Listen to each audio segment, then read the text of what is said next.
नमस्कार, मैं हूं संजीव त्रिवेदी और मेरे साथ सुकेश रंजन। कहते हैं सियासत में न कोई दोस्त होता है और न ही कोई दुश्मन होता है। अगर कोई चीज परमानेंट होती है, अपनी होती है, तो वो अपना हित होता है।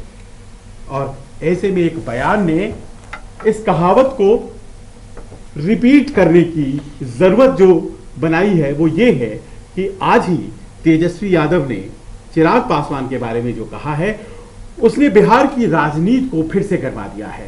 चिराग पासवान लगातार ये कह रहे हैं कि वो तो प्रधानमंत्री मोदी के साथ हैं, प्रधानमंत्री उनके हृदय में बसते हैं, लेकिन भारतीय जनता पार्टी के नेताओं का जो बयान है वो बयान तो उस तरह से है नहीं। तो ऐसे में क्या कोई ऐसी स्थिति बन सकती है जिसमें आगे चलकर तेजस्वी यादव और चिराग पासवान एक हो सकते हैं?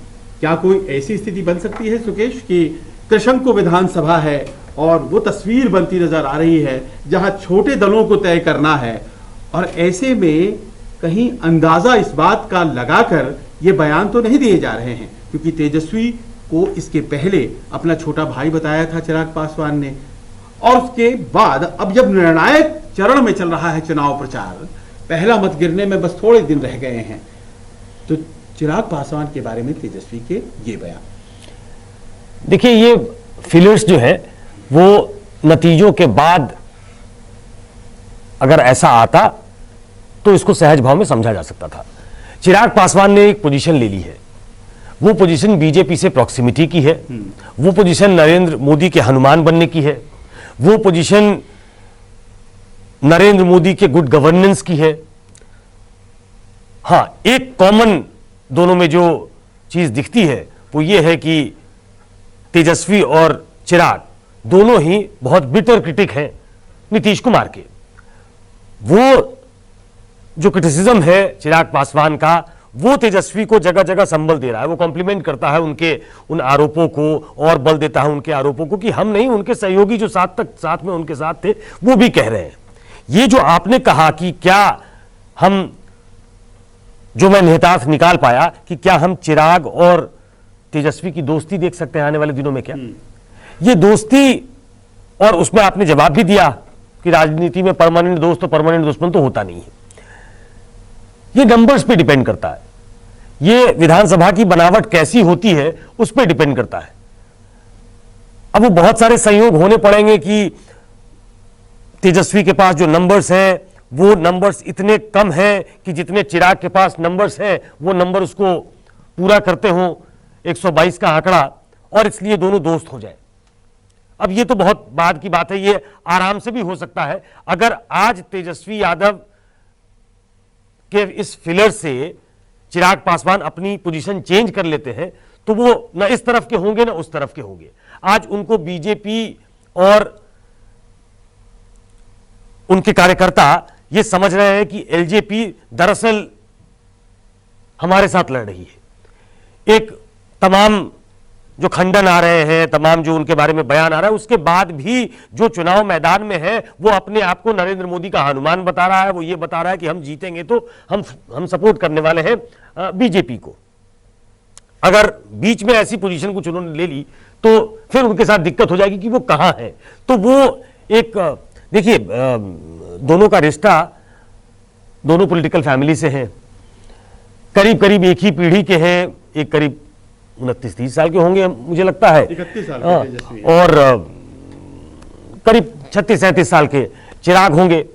दोनों के फादर ने साथ काम किया है और ऐसे में एक दूसरे के लिए संवेदना होना बड़ा लाजमी है। उसमें थोड़ा पॉलिटिकल पुट आ जाता है क्योंकि उन्होंने नीतीश कुमार की बात की थी कि नीतीश कुमार ने वो संबल मुझे नहीं दिया, वो वैसी सांत्वना मेरे साथ नहीं जताई जैसा प्रधानमंत्री ने किया। प्रधानमंत्री ने बढ़ चढ़कर किया, उनका जो सम्मान, उनको जो सम्मान दिया गया शायद बिरले किसी को दिया गया था। मुझे साफ साफ इसमें राजनीति दिखाई नहीं देती है कि वो आने वाले दिनों के फिलर्स के तौर पे मैं देख सकूं। चिराग एक कैलकुलेटेड रणनीति के तहत मैदान में उतरे थे, मैं कहूंगा उतरे हैं। 143 सीटों पे वो चुनाव लड़ रहे हैं। वो अपनी एक वोट बैंक को बढ़ाने की दिशा में है कि अगर हम ज्यादा सीटों पे लड़ेंगे तो हमारे वोट प्रतिशत ज्यादा होंगे, हमारी प्रेजेंस ज्यादा होगी। उनके पिताजी ने यह काम करके देखा था 2005 में, और वो फेचिंग था पॉलिटिकली, और उन्हें यह लग रहा था कि कहीं ना कहीं एक टैसिट सपोर्ट, एक अंडरस्टैंडिंग हमारी बीजेपी के साथ हो जाएगी। अगर नहीं भी होगी तो कार्यकर्ताओं में यह मैसेज चला जाएगा कि बीजेपी का हित सोचने वाला यही आदमी है। एक ऐसा दल जो ये कह रहा हो कि हम बीजेपी का मुख्यमंत्री बनाएंगे, तो एक सहसा आपके साथ प्रॉक्सिमिटी उसकी हो जाती है। कैंडिडेट्स भी बहुत सारे बीजेपी के अच्छे अच्छे लोग, जो ये समझा जा रहा था कि बीजेपी के कार्यकर्ता है, कभी छोड़ेंगे नहीं, वो भी उनके साथ चले गए। अभी वो ऐसी स्थिति में नहीं है।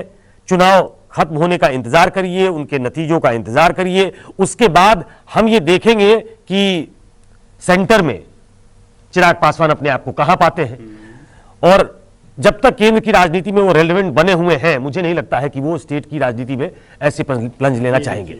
ये महत्वपूर्ण है। वैसे बिहार चाणक्य की जमीन है, तो दुश्मन का दुश्मन दोस्त होता है, और ऐसे में अगर नीतीश कुमार कॉमन एनिमी हैं चिराग पासवान के लिए भी और तेजस्वी यादव के लिए भी, तो जाहिर है कि इन दोनों के बीच कोई सामंजस्य बन सकता है, इस बात की संभावना है। लेकिन जैसा सुकेश कह रहे हैं, नतीजों की तरफ न जाएं, इस बात पर जाएं कि अभी जिस तरह से भारतीय जनता पार्टी चिराग पासवान से दूरी बनाने की कोशिश कर रही है, क्या भारतीय जनता पार्टी को एक झटका लगेगा कि साहब ऐसा है कि बहुत ज्यादा पुश करने का भी फायदा नहीं है?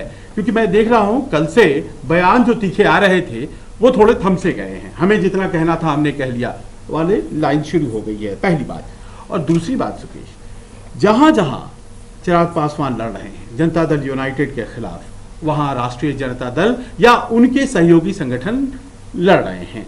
तो इसका मतलब यह है कि जो एनडीए के वोट बैंक में एक कंफ्यूजन है, उसका लाभ तो अपरोक्ष रूप से दे ही रहे हैं चिराग तेजस्वी को। तो क्या आपको लग रहा है कि वो जो एक कहीं ना कहीं बातें जो कही जा रही हैं तेजस्वी के द्वारा चिराग के लिए, दरअसल उनको फायदा होता दिखाई पड़ रहा है तेजस्वी को? नहीं, ये पहले दिन से हम सबका ये आकलन है कि जहां जहां राष्ट्रीय जनता दल के मजबूत उम्मीदवार होंगे और चिराग पासवान अपने उम्मीदवार उतारेंगे, वो एडवांटेज आरजेडी होगा। ये तो हम आकलन में देख ही रहे थे। और जब उन्होंने तय कर दिया कि हम जेडीयू के खिलाफ ही अपने उम्मीदवारों को उतारेंगे, हमारा बीजेपी से हमारी कोई लड़ाई नहीं है, 5 सीटें वो भी फ्रेंडली फाइट में हैं, उनके पास कोई दूसरा रास्ता नहीं था कि उन सीटों को छोड़ सकते थे, तो उन्होंने तो क्लियर कर रखा है कि उन्होंने बिल्कुल सीधी सपाट उनकी लाइन है कि हम एक तरफा प्यार ही सही, लेकिन हमारा एक तरफा प्यार होगा।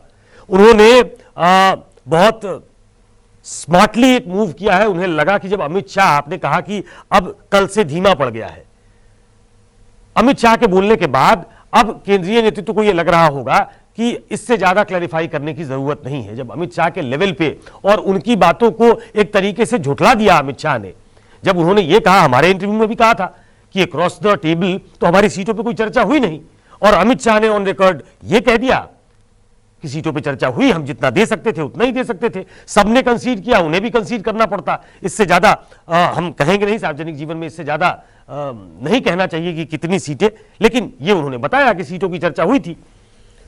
तो अब उन्हें यह लगने लगा है कि शायद प्रधानमंत्री भी इसी लाइन को टो करेंगे। जब अमित शाह और तमाम केंद्रीय नेता इस तरीके की बातें कर रहे हैं तो वो एक मैसेज देंगे। और ऐसे भी वो रैली जो कर रहे हैं वो एनडीए की रैलियां हैं, तो उसमें चिराग पासवान के लिए कोई अच्छी बात तो होने वाली नहीं है, एलजेपी के लिए तो अच्छी बात होने वाली नहीं है। तो उन्होंने बहुत स्मार्ट मूव आज ये किया कि उन्होंने कहा कि अगर जेडीयू को प्लेकेट करने के लिए प्रधानमंत्री को मुझ पर हमला करना हो तो वो हमला कर सकते हैं। मैं जानता हूं गठबंधन धर्म है, तो वो अपनी तरफ से ये दिखाना चाहते हैं कि ये मजबूरी है बीजेपी की, बीजेपी को ये करना पड़ेगा क्योंकि वो जेडीयू के साथ एक गठबंधन में है। वो हमारी तारीफ नहीं कर सकते, लेकिन हम खुलकर उनकी तारीफ करते हैं। हम कहते हैं कि प्रधानमंत्री ने बड़ा अच्छा काम किया है, हम कहते हैं कि प्रधानमंत्री का एक विजन है, लेकिन हम ये कहते हैं कि नीतीश कुमार का कोई विजन नहीं है। इस नीतीश कुमार के साथ हम नहीं जाना चाहते। उनको ये दिखाने की जरूरत ही नहीं है, मुझे लगता है तेजस्वी को, कि हम तुम्हारे लिए ओवर्टली कोवर्टली कुछ काम कर रहे हैं। जो काम करना है उनको वो ग्राउंड पे उनके कैंडिडेट कर रहे हैं, कि जहां वो बहुत ज्यादा मजबूत होंगे, ग्राउंड स्वेल उनके पक्ष में होगा, तो हो सकता है वो कुछ सीटें जीत जाए। लेकिन जहां वो मजबूती से लड़ाई लड़ेंगे वहां वो जेडीयू का नुकसान पहुंचा सकते हैं अभी भी। आरजेडी को तो आरजेडी को हाँ, जेडीयू का नुकसान होगा तो आरजेडी को लाभ होगा। अगर वो सीधे सीधे कॉन्टेस्ट में नहीं है तो वो जो भी वोट काटेंगे, ये राजनीतिक जानकार विश्लेषक वहां के लोग कहते हैं कि जो वोट वो काटेंगे वो मूलतः एनडीए का वोट होगा। कुछ हलकों से अब चिराग पासवान के लिए वो सॉफ्टवेयर बातें आ रही हैं जो भारतीय जनता पार्टी की तरफ से नहीं आ रही हैं, और ऐसे में प्रधानमंत्री आने वाले हैं। क्या ये डेटरेंस का काम करेगा? मैं चुनावी नतीजों की तरफ अभी जा ही नहीं रहा हूं, अभी मैं उस अटैक की बात कर रहा हूं, क्योंकि यह अटैक और श्रिल होगा या नम्ब होगा जैसे जैसे 28 तारीख अप्रोच करेगा। तो ये जो है, क्या बीजेपी को फोर्स करेगा कि अब आप बहुत ज्यादा पुश मत करिए, क्योंकि हो सकता है कि इसका काउंटर प्रोडक्टिवनेस, नुकसान जो है वो हो जाए भारतीय जनता पार्टी और जनता दल यूनाइटेड को। देखिए, जिस लेवल पे बीजेपी ने अब अपनी दूरी बना ली है चिराग पासवान से, जिस स्तर के नेताओं ने बयान दे दिया है और प्रधानमंत्री खुद चूंकि आने वाले हैं, तो अब उसमें बहुत ज्यादा मैं रीड करने की कोशिश नहीं कर रहा हूं। आपने जो कहा वो एक तीसरे मोर्चे के नेता हैं और सहयोग से वो एनडीए और यू ये दोनों के हिस्सा रह चुके हैं। वो एक अपना गठबंधन खड़ा करने की कोशिश कर रहे हैं, तो he is trying to fish in the trouble water, और वो देख रहे हैं कि इसका क्या असर होता है। वो बीजेपी को दलित विरोधी, मुस्लिम विरोधी, जब तक आप काम होगा तब तक आपको साथ रखेंगे, ये कह के एक अपनी जगह बनाने की कोशिश करेंगे और ये दिखाने की कोशिश करेंगे कि भाई मुझे तो मालूम इसलिए है क्योंकि मैं रह चुका हूं यहां। बीजेपी की असलियत ये है। उनकी बात से पहले तो चिराग पासवान ही इत्तेफाक नहीं रखेंगे। आपने कहा कि ये डेटरेंट होगा क्या? ये प्रधानमंत्री मोदी को उस लेवल पे जाने से रोकेगा अगर वो उस तरफ जा रहे हैं तो। प्रधानमंत्री कोई व्यक्तिगत हमला नहीं करने वाले हैं। प्रधानमंत्री ने जिस तरीके से रामविलास पासवान के पार्थिव शरीर को सम्मान दिया और जो ऑन रिकॉर्ड चिराग पासवान कह चुके हैं, अब वो उससे पीछे नहीं जा सकते। ये बहुत व्यक्तिगत बातें होती हैं। किसी के पिता की मौत हो गई, वो उनके कैबिनेट में मंत्री था, एक ऐसा कद्दावर नेता जो 50-51 साल का, जिसका सार्वजनिक जीवन था, 6 प्रधानमंत्रियों के साथ जो काम कर चुका था, और उसके साथ जो उनके पर्सनल रेपो रहे होंगे, प्रधानमंत्री ने उसको निभाया है। प्रधानमंत्री ने अपने तमाम वरिष्ठ सहयोगियों से बयान दिलवाकर, या बीजेपी के शीर्ष नेतृत्व ने बयान दिलवाकर यह अब साफ कर दिया है कि अगर कोई कंफ्यूजन है उसको दूर कर दिया जाए, और इस बात का दबाव जेडीयू की तरफ से भी होगा कि कार्यकर्ताओं में एक कोहेसिव अलायंस दिखना चाहिए। ऐसे में नहीं दिखेगा तो प्रधानमंत्री कोई व्यक्तिगत हमला करने वाले हैं, वो कुछ ऐसा बोलने वाले हैं, ऐसा तो है नहीं। लेकिन हाँ, वो एक दूरी की बात, एक डिस्टेंस की बात तो करेंगे। डिस्टेंस की बात ना करें, लेकिन जेडीयू के साथ प्रॉक्सिमिटी ऐसी दिखाएंगे जो कि दिखाने वाले हैं, चूंकि वो नीतीश के साथ मंच साझा करने वाले हैं और तमाम रैलियों में वो नीतीश कुमार के साथ होंगे।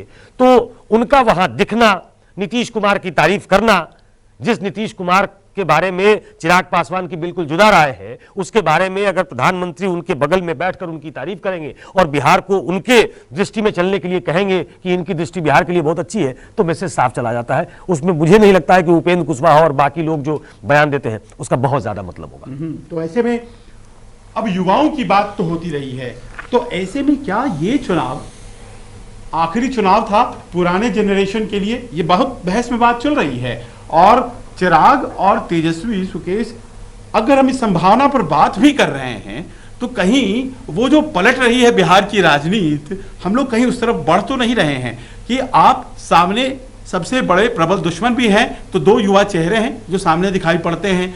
वो जो संभावनाएं हैं दोस्त हो जाने की, वो भी जो है इन दोनों के आसपास अगर दिखाई पड़ रही हैं, तो ये भी अपने आप में आश्चर्य की बात है कि सबसे हॉटली डिस्कस्ड टॉपिक आज की तारीख में यही हो जा रहा है।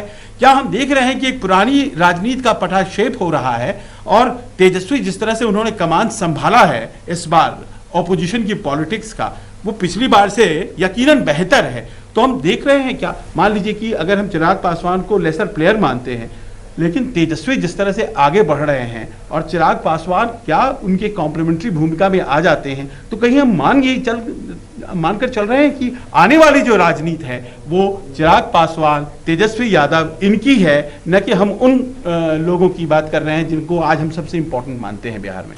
देखिए, वो लोग अपनी राजनीति खेल चुके हैं।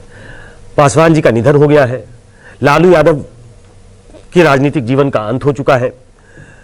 Nitish Kumar he is approaching 70, अगर मैं गलत नहीं हूं तो वो अपनी राजनीतिक पारी खेल चुके हैं। अब जाहिर तौर पे जो नया जनरेशन है उसको ही संभालना है। तेजस्वी सक्सेसर के तौर पे ऑलरेडी घोषित है। चिराग पासवान रामविलास पासवान के बेटे हैं, जैसे वो बैटन तेजस्वी को मिला वैसे वो बैटन चिराग पासवान को मिला है। आने वाले दिनों में राजनीति इनको ही करनी है। और आप जहां तक दोस्ती दुश्मनी की बात कर रहे हो, कितने बार ये दोस्त रहे हैं। हाँ, तो उन्होंने ही वो शेर दिमाग में रखा है कि दुश्मनी जमकर करो, लेकिन ये गुंजाइश रहे कि जब कभी हम दोस्त बन जाएं तो शर्मिंदा ना हो। तो शर्मिंदा ना हो। और देखिए कि क्या अजीब बात है, 2005 में जब चुनाव हो रहे थे तो जनता दल यूनाइटेड कहीं पिक्चर में नहीं था। सामने वो एक चैलेंजर तो था, लेकिन लालू यादव की सरकार, राबड़ी देवी की सरकार, और उसे अपदस्थ करने के लिए रामविलास पासवान कूदे हुए और उन्होंने कर दिया। लाभार्थी जनता दल यूनाइटेड हुई और उसने सरकार संभाल लिया नवंबर वाले चुनाव में। आज देखिए हम उनकी मित्रता की बात कर रहे हैं। जनरेशन बदल गया है और चीजें कितनी बदल जाती है। इसीलिए जहां से शुरुआत वही खत्म कि सियासत में न कोई दोस्त होता है और न ही कोई दुश्मन। आज बस इतना ही। अपना सहयोग हमारे साथ इसी तरह बनाए रखिए। नमस्कार, मैं हूं मानक गुप्ता। अगर आपको हमारा ये वीडियो पसंद आया हो तो इसे लाइक और शेयर जरूर करें। और हाँ, हमें सब्सक्राइब और फॉलो करना ना भूलें, ताकि आप देश और दुनिया की कोई खबर मिस ना करें। तो जुड़े रहिए हमारे साथ और देखते रहिए न्यूज़ 24।